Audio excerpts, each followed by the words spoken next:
Eating in Istanbul is so frustrating. You know how when you're a kid, your parents say, if you eat that candy, it will spoil your dinner. Well, here's the problem. I ate the candy, the best food in Turkey, right at the start of my trip, and it spoiled all the rest of my dinners. All I know is that I will forever be seeking the culinary highs and avoiding the culinary lows that I experienced at the crossroads of the world, Istanbul, Turkey.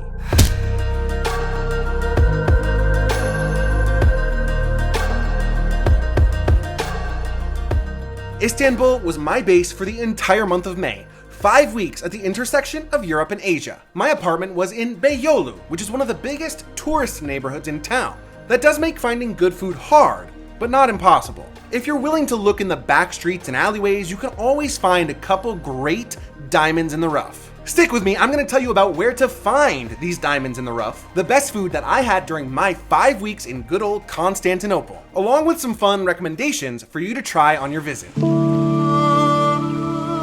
I'm not going to bury the lead here. This is the diamond. This is it. I have to admit that I didn't find the diamond by myself. I had sort of a cheat code, if you will. A friend of mine that I've known for years actually lives right here in Istanbul. When I texted him asking if he wanted to meet up, he said, yes, and I will take you to the best kebab spot in town. Well, okay then. I went all the way over to the Asian side, which is quite a trip from Beyoğlu, in order to eat at Kosebashi. My friend is a pro, and he basically just ordered everything they have on the menu.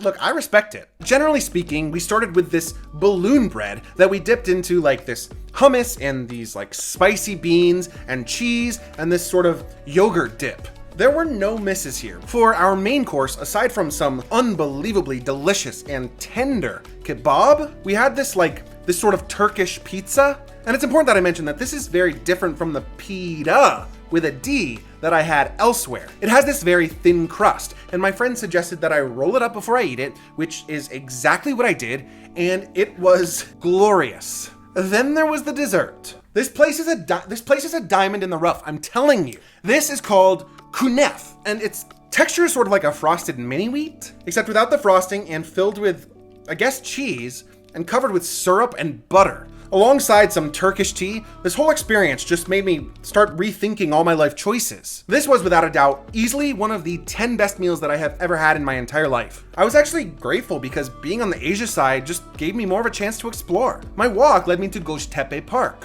which I'm sure I would have never gone to otherwise. It's a gorgeous park with this huge, lovely fountain and all these cute hedges and flowers and sleeping animals. This is Alice in Wonderland in real life. And for me, the best part of going between Europe and Asia, at least within Istanbul, are the ferries. They're super cheap and really fun, and I highly recommend just going back and forth across the Bosphorus at least a few times while you're in Istanbul. It's much cheaper than taking a Bosphorus cruise, and to be honest, it's pretty much the same thing. Could anything else that I was about to do in Turkey possibly live up to the high of this meal? Actually, yes. Yes, it could. Luckily, Istanbul is so much more than just its food. Now, when you go to TripAdvisor and look up the top things to do in Istanbul, you will notice that several of them are mosques. The Hagia Sophia and the Blue Mosque specifically are always right at the top of the list. If you're like me and you're from a country that doesn't heavily practice Islam, I think that visiting these mosques is a very important cultural moment that you should 100% take seriously. That said, here's my suggestion. Visit the Blue Mosque and the Süleymaniye Mosque. And this might be a sizzling hot take, but skip the Hagia Sophia. Now, I know there is so much historical significance in the Hagia Sophia. It's true, but the tickets are very expensive, and you only get to go up along the second floor as a visitor, away from the best viewpoints, which are down on the lower prayer floor, which is just for locals. With the other mosques, you really have the chance to view the entire space, and they're free to enter. If it's your first time visiting a mosque, you should know that women will need to wear a headscarf, which many can provide for you before entering, and men will need to make sure that they are wearing long pants. No shorts allowed, even in the summertime.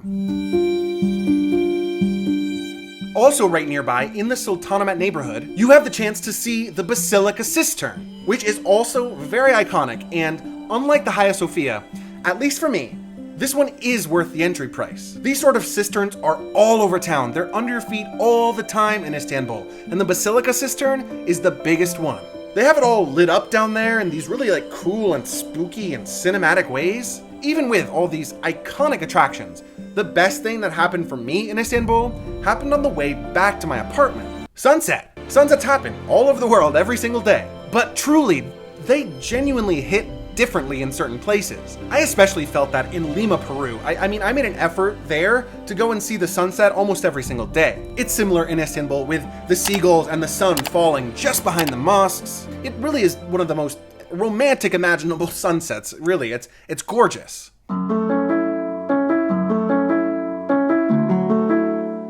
I ate all over town, trying to recreate that magic that I had in Kosebashi. I'm not gonna name the restaurants here because I don't really like to speak negatively about certain places. That said, I did a lot of research, actually. I really made an effort to find some absolute bangers of restaurants to try and to show you in this video. And every place that I went was just not as good. They just could not compare to Kosebashi. Toward my last couple of weeks in Istanbul, I honestly sort of started just going to touristy places. I was spending my time mostly near places like the Galata Tower, primarily because it's a really beautiful area, but also because, well, they have a cat museum there. My apartment was also right off Istiklal Street, so on a lot of evenings when I just needed a break from writing and editing, I would go outside and just walk down the street and go into different shops. It was actually on one such evening that I was walking Istiklal Street and I stumbled into a restaurant that made me think that maybe, just maybe, I found something that could almost match my experience at Kosebashi. By all appearances, Authentic is designed for tourists. There are people making bread right in the window. There are these big pictures on the menu, but for whatever reason, on one of my last nights in Istanbul, I was being drawn in that direction. And I was very hungry. I ordered too many things. Hummus with meat, gözleme, and beef kebab. It was a lot of food, and I was feeling pretty self-conscious about it. But thankfully, luckily, it was all really, really good. I needed this. I needed this reminder of what was possible with Turkish food. Gözleme is like a potato quesadilla.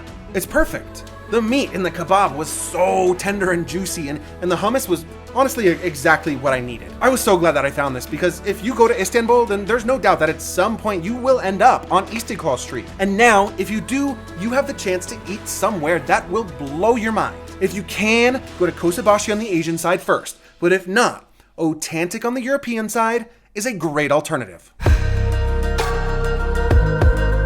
Baklava is so important. My go-to for all things sweet in Istanbul was a chain called Hafiz Mustafa.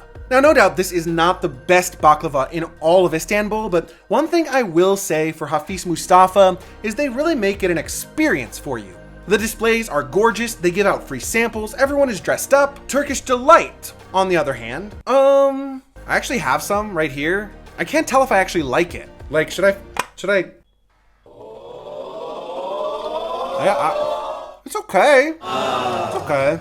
Look at my hands.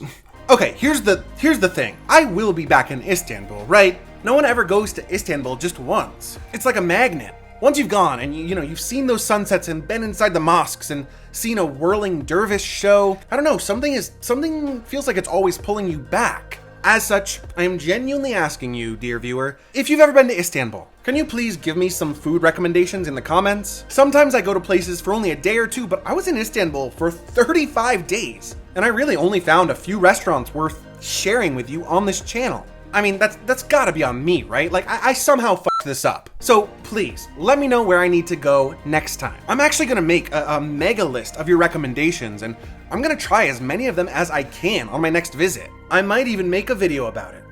The stats say that only about 15 to 20% of viewers make it all the way to the end of the video, which means that you get a gold star. Seriously though, thank you so much. Would you click here to watch one more?